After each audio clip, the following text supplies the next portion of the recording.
Today we are talking about one of the most devious and iconic battles in cartoon history that you may or may not have forgotten about. No, I'm not talking about Peter Griffin versus the giant chicken fight, but let me know if y'all want a video about that because those fights be crazy. I'm talking about Spongebob versus Patrick and the Sand Wars. I remember as a kid, this episode had me on the edge of my seat every time I watched it.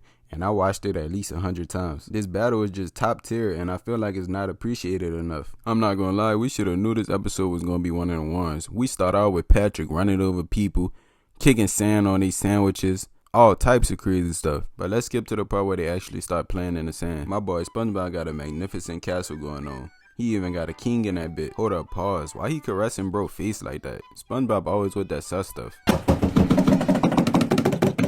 You are under arrest. Anything said by you can and will be held against you in court. Femboy balls. Hey yo, what the fuck? Anyways, we see Patrick making his castle next, and of course it's trash, which is kinda ironic because the furniture in Patrick's house is literally made of sand. SpongeBob then proceeds to tell Patrick, "Hey yo my boy, that's the weakest castle I ever seen. Let me get you right, Flunky.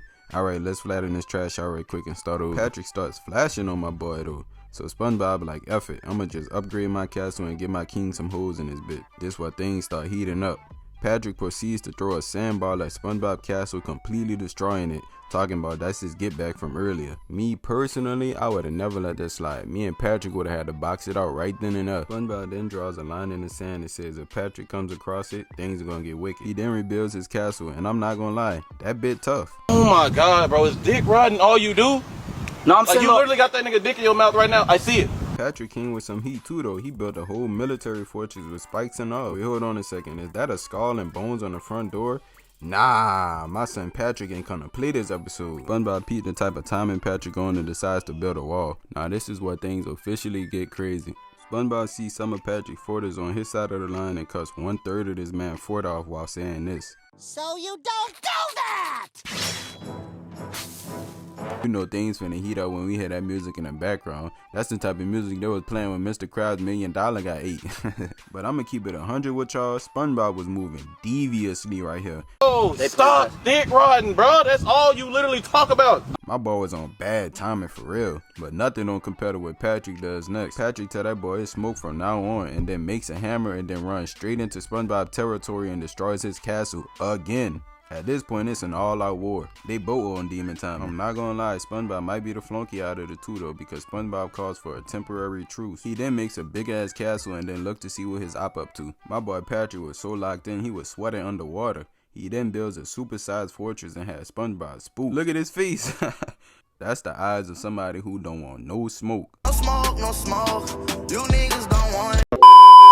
Matter of fact, he was so scared this man tried to get Patrick to sign a treaty. Patrick might be the biggest backdoorer out there because he signed a treaty, then as soon as SpongeBob walks away, he shoots an arrow at him. Close that back door, can you shake that mouth home? Patrick then tells SpongeBob he the top op and he never gonna stop up in the school until he deceased. SpongeBob tell that boy it's smoke for sure now. Yeah, let the beef begin. That's what I live for. Patrick start moving tack. He on the offensive this time. He builds an army of knights and once again, he has SpongeBob spooked. SpongeBob then does the unthinkable. This man tried to call off the beef for a 3rd time. This guy is pussy. Patrick tells that boy beef ain't never squashed. My nigga. So SpongeBob like, I bet that was my last time trying. It's up now, for real, for real. SpongeBob launches boulders and destroys the whole army with one attack. I'm not gonna lie, up in the school must have gave that boy a adrenaline rush or something because you can see the crazy in that boy's eyes. Then he called all his grave diggers out the castle and they ran up head first ready to smoke on some grade A star pack. Patrick had to retreat and shake back because the score like 6-24 right now. Shout out King Vine. So SpongeBob grave diggers beating at the door and they had my boy Patrick inside spooking. He was literally shaking in his boots. He started panic building like a kid on Fortnite after you shoot him one time.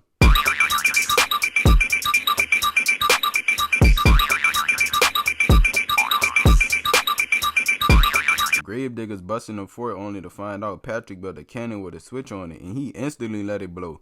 They run back to the castle thinking stuff was sweet, but Patrick had a UAV on them and sent a bullet over the top and squad wipes them. Patrick then started popping his shit on SpongeBob. I'm top out for a reason, little dude. No matter what you do, I'ma always up the score no matter what. SpongeBob go back inside and plan on how he gonna slide on Patrick next. He comes up with a surprise attack and says he for sure gonna catch Patrick like. He then proceeds to do the complete opposite by pushing up in a loud ass thing that the whole Bikini Bottom heard. Anyways, Patrick runs up and picks SpongeBob up like a little you know what. My boy SpongeBob was spooking. Then he proceeds to blow Patrick's head straight off. And Patrick pulls out the weakest tactic I ever seen in the show. This dude pretends to play dead and tries to send my boy Spongebob to the gulag with fall damage. Like, do you not remember what happened to Spongebob last time he tried to play dead? I need What do you need? a tailor. Because I rip our pants! Wait, Patrick! Anyways, Spongebob was 2 steps ahead though and lands in his jet. Then he rushes Patrick and had that boy flying away in fear. Then he sent 2 rockets after that boy. The people of Bikini Bottom see this and they start taking flight. My boy was like, come on, baby, these niggas crazy. We gotta get out of here. Patrick then sends some hidden missiles at Spongebob and had him running. Spongebob too smooth with it though and tricks the missiles into hitting Patrick for it. God damn, get off that nigga dick, bro. I was listening to the whole conversation, bro. You dick riding everybody. You are on this nigga dick, bro. Patrick wasn't feeling the disrespect and drops a nuke on SpongeBob's castle. SpongeBob didn't take this lightly, and I guess he from Japan or something because he becomes a kamikaze pilot and flies straight into Patrick, ready to end it all. And this was the end of our epic battle. SpongeBob and Patrick comes to their senses and squashes the beef. But like they always say, beef ain't never squashed. So we'll see what the future holds for SpongeBob and Patrick. But anyways, if you enjoyed this video and you made it this far, I appreciate you. Real talk. And let me know what other fights y'all want to see on the channel. And they don't have to be SpongeBob related. I'm trying to broaden my content, you know. Alright, I'm gone. Catch you in the next video. And also let me know if I should make a Discord because I'm trying to connect with my fans on a deeper level, you know. No weird shit though, but real talk, let me know if I should make a Discord because I've been trying to think of ways to connect with my supporters. Stepping on the beat. Stepping on the beat. About to beat my meat. About to beat my meat. About to beat my meat.